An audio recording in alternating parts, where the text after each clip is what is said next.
रिया को शुरू से एडवेंचर पसंद था।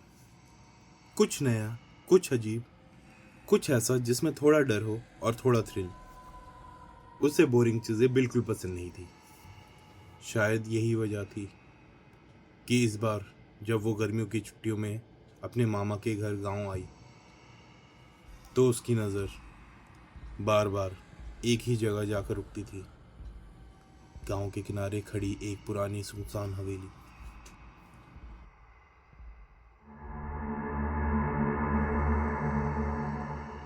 वो हवेली इतनी बड़ी थी कि दूर से ही अलग दिखती थी।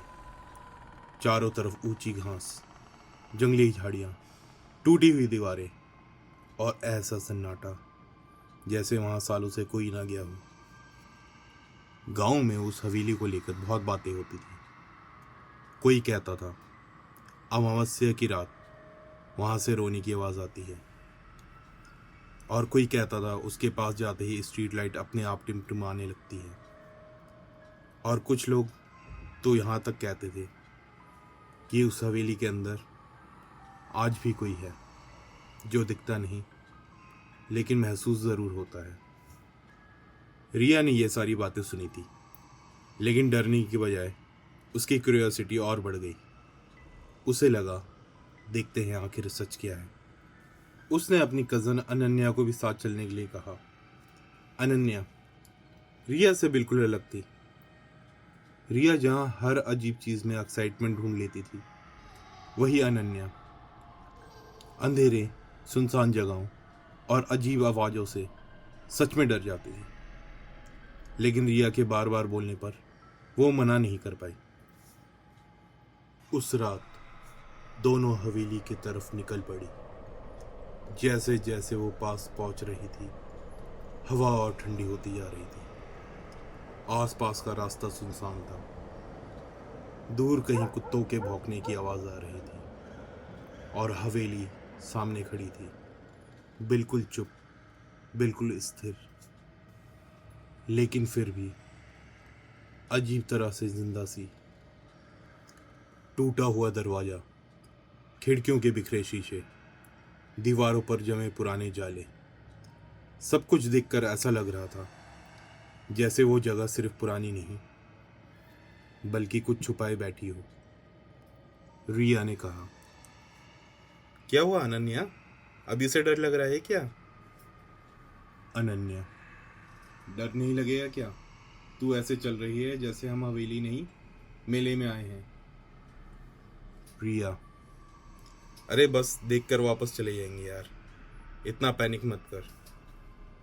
अनन्या, देख पहले ही बोल रही हूँ, अगर कुछ भी अजीब हुआ ना मैं भाग जाऊंगी। रिया, ठीक है भाग जाना, लेकिन उससे पहले ये तो पता कर लेते हैं कि लोग इस जगह से इतना डरते क्यों हैं।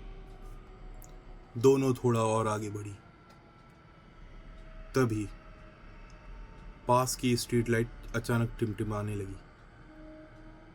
अनन्या ने कहा, रिया तूने देखा? रिया ने ऊपर देखा। इस बार उसके चेहरे की हंसी थोड़ी कम हो गई थी। उसी वक्त हवा का एक तेज झोंका आया और हवेली के अंदर कहीं से एक अजीब सी आवाज सुनाई दी, जैसे कोई बहुत धीरे धीरे रो रहा हो। अनन्या ने कहा, रिया मुझे ना ये सब बिल्कुल ठीक नहीं लग रहा है। रिया ने हवेली की तरफ घूरते हुए बहुत धीमे से कहा, मुझे लग रहा है इस हवेली में सच में कुछ है। रिया ने कहा, डर को महसूस करना साहस है, और साहस ही हमारे रोमांच को मज़ेदार बनाता है। और धीरे धीरे हवेली के मुख्य दरवाजे की ओर बढ़ी। हर कदम पर धूल उनके जूतों से चिपक रही थी। हवा में एक अजीब सी खुशबू थी, जैसे पुरानी लकड़ी और गीली मिट्टी की गंध में कोई रहस्य छिपा हो। रिया ने अपनी टॉर्च की रोशनी धीरे से कमरे के भीतर डाली। अंदर का फर्नीचर टूटा हुआ था, कुछ खिड़कियां आधी खुली थी और बाहर से आती हवा पुराने पर्दों को हिला रही थी। कमरे के बीचों बीच एक पुराना सोफा पड़ा था जिस पर धूल की मोटी परत जमी हुई थी। अनन्या, रिया, मुझे लग रहा है जैसे कोई हमें देख रहा है, रिया ने बोला।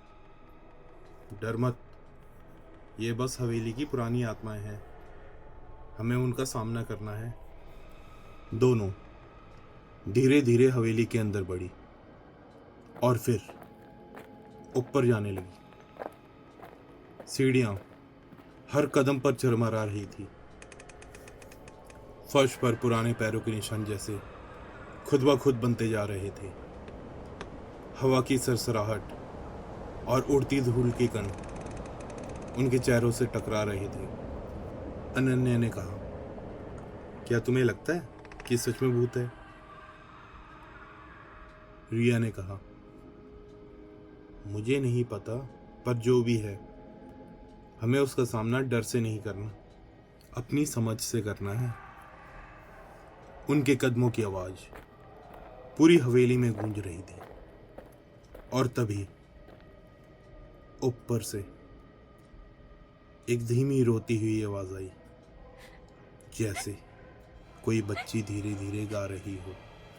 अनन्या ने रिया का हाथ और कसकर पकड़ लिया। रिया ने ऊपर देखा। हवेली की परछाई अजीब तरीके से हिल रही थी।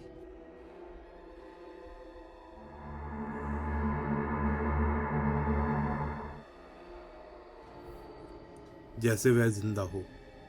ये सब रिया के अंदर के रोमांच को और बढ़ा रहा था। लेकिन अनन्या के लिए यह सिर्फ एक पुरानी हवेली नहीं थी, यह एक डरावना सपना बनता जा रहा था।